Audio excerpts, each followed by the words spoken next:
özü vardır. Üzerinde de o özün üzerinde boynuz vardır. Bazen üzerindeki boynuz ipten çıktığı zaman biz o hayvanı boynuzun dibinden kırıldı zannediyoruz. Halbuki dibinde hala onun özü duruyordur. Yerden kopmuş veya yerden fazlası kopmuş ise bu şekilde o hayvana özüdür, kurban olarak. Hayırlı sabahlarımız olsun Rabbim. Nice bayramlara ulaştırsın hepimizi. Bayramımız şimdiden mübarek olsun. Hemen namazı tarif edeyim. Namazımızı kılalım inşallah. Bildiğiniz üzere 2 rekat bayram namazları, Ramazan'da Kurban Bayramı namazları 2 rekattır. Sadece fark, 1. rekatta Sübhaneke'den sonra niyetim Allah rızası için Kurban Bayramı namazını kılmaya uygun imama dedikten sonra tekbir alıyoruz, Sübhaneke'yi okuyoruz. Sübhaneke'den sonra 3 tekbir alıyoruz. O tekbirlerde 1. ve 2. de ellerimizi salıyoruz. 3. tekbirde ellerimizi bağlıyoruz. Akabinde sizler sükût ediyorsunuz, susuyorsunuz.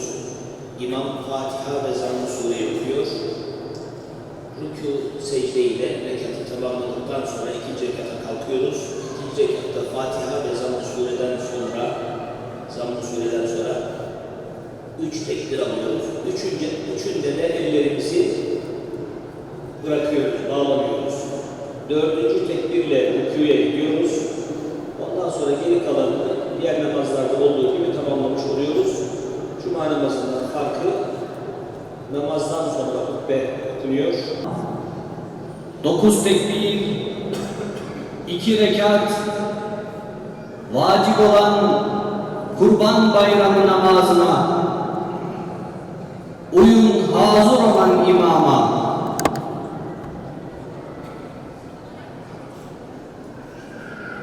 Allahu Ekber.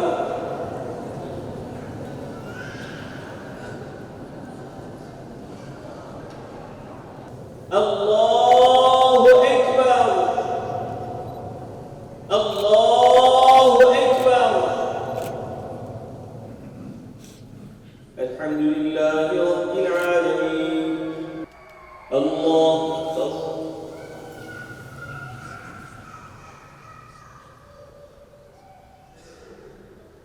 سمع الله لمن حمده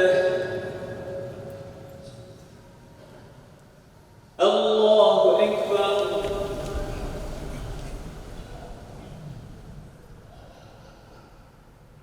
الله أكبر الله أكبر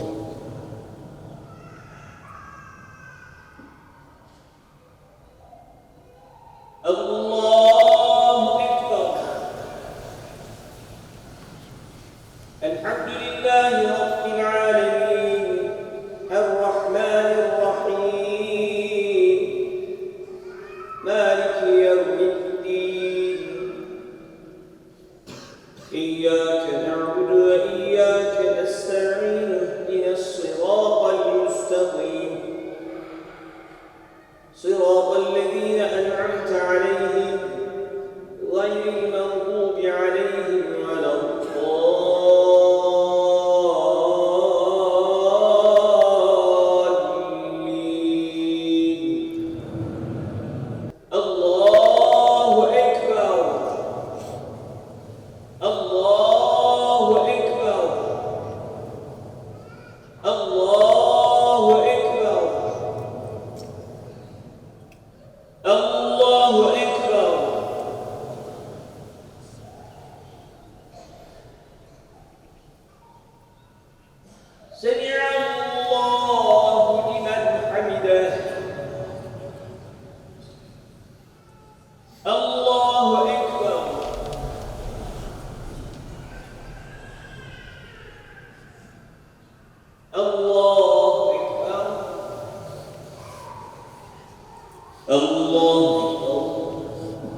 sevinme ve sevindirme, hatırlama ve hatırlanma günüdür.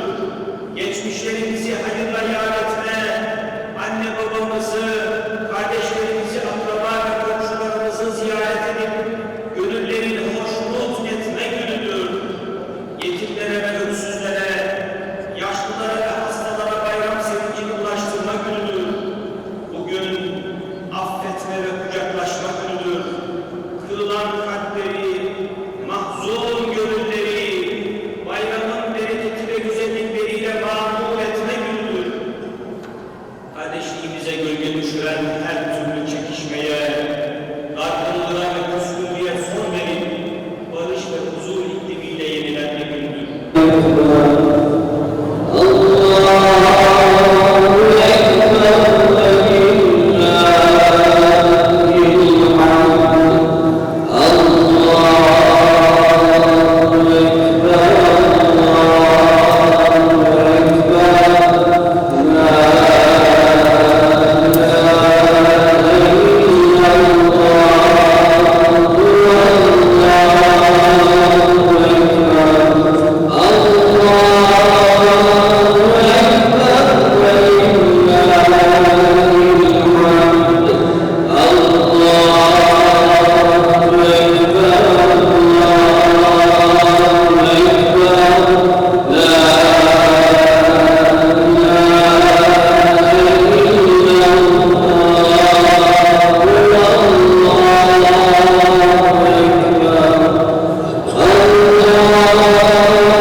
Çok